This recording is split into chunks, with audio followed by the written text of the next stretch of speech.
Category 4 equivalent super typhoon. Sustained winds of 185 km per hour.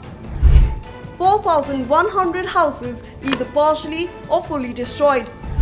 Beyond the statistics, a profound human cost. A stark reminder of escalating climate and seismic risk. Hello and welcome. You're watching another episode of Explained with me, Asuma Katauka.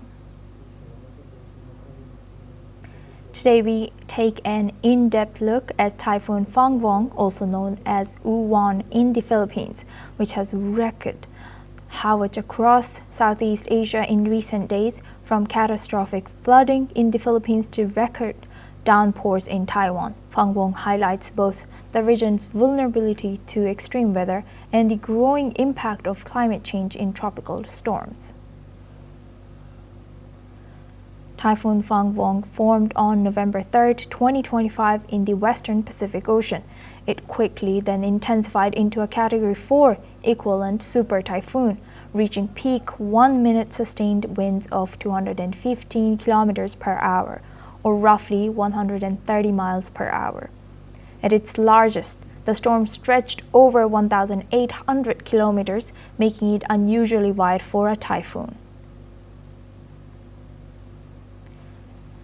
After moving across the Philippines, northern Luzon, Fung-Wong weakened to a tropical storm but retained significant rainfall and strong winds. Its trajectory took to northeast towards Taiwan, where authorities braced for potential landslides, storm surges, and widespread flooding. The Philippines bore the brunt of the storm. Fung-Wong made landfall in Orola Province on November 9th with sustained winds of 185 km per hour and gusts up to 230 km per hour.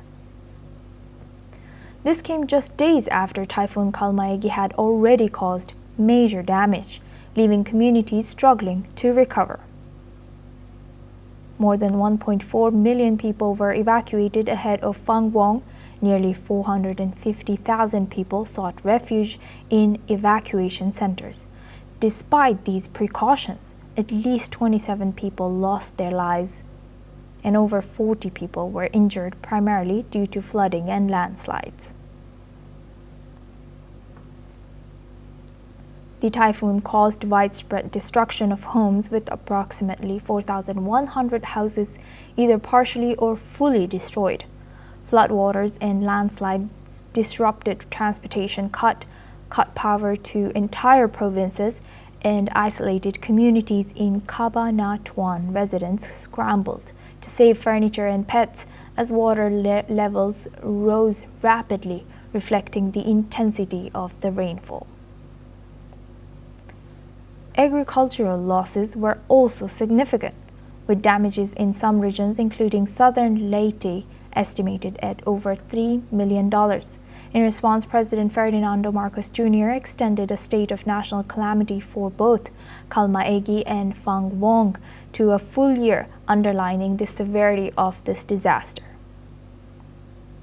As Fung-Wong approached Taiwan on November 12th, authorities acted swiftly. More than 8,300 residents were evacuated, particularly in Yilan and Hualien counties, considered most at risk due to mountainous terrain and coastal exposure. Schools and offices were closed in Kaohsiung, Pingtung, Yilan, and Hualien, while all domestic flights scheduled for the day were cancelled.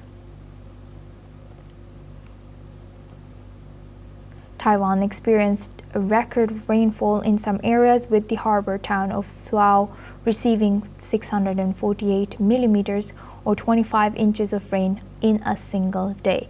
Floodwaters in Yilan rose neck-deep, prompting soldiers to carry out rescue operations. Many residents spent the night clearing mud and water from their homes as the drainage systems struggled to cope with the torrential rains. Forecasters have highlighted that Fung-Wong represents a trend towards late-season and more intense typhoons, possibly influenced by climate change.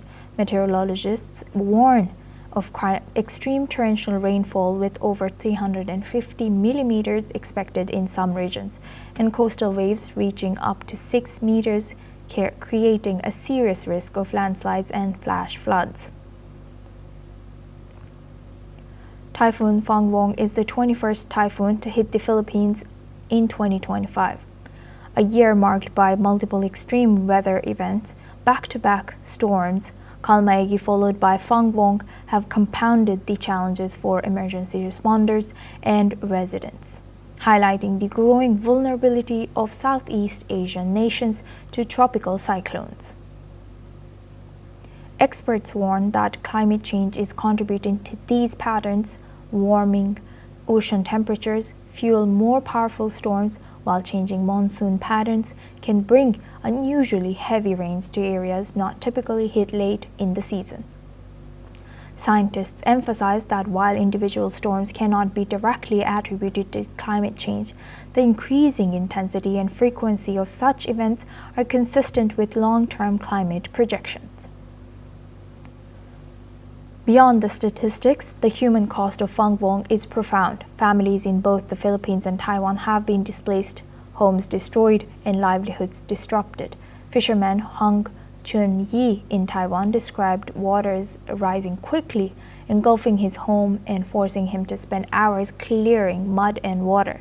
Similarly, residents in Cabanatuan fearing losing everything as floodwaters swept through their neighborhoods.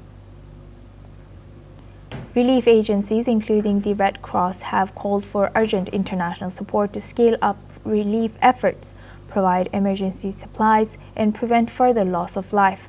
Governments in both countries continue to coordinate evacuations, repairs, and assistance, highlighting the importance of preparedness in the face of increasingly severe natural disasters. Typhoon Fung-Wong serves as a stark reminder of the escalating climate and seismic risks faced by vulnerable nations. From record rains and devastating floods to widespread evacuations, the storm underscores the urgent need for resilient infrastructure, effective early warning systems, and international cooperation in disaster management. As Fung-Wong moves past Taiwan into the Pacific, communities continue to rebuild, assess damages, and prepare for future storms, with the lessons of this typhoon shaping policies for safer, more resilient societies. A Category 4 equivalent super typhoon. Sustained winds of 185 kilometers per hour. 4,100 houses either partially or fully destroyed. Beyond the statistics, a profound human cost. A stark reminder of escalating climate and seismic risks.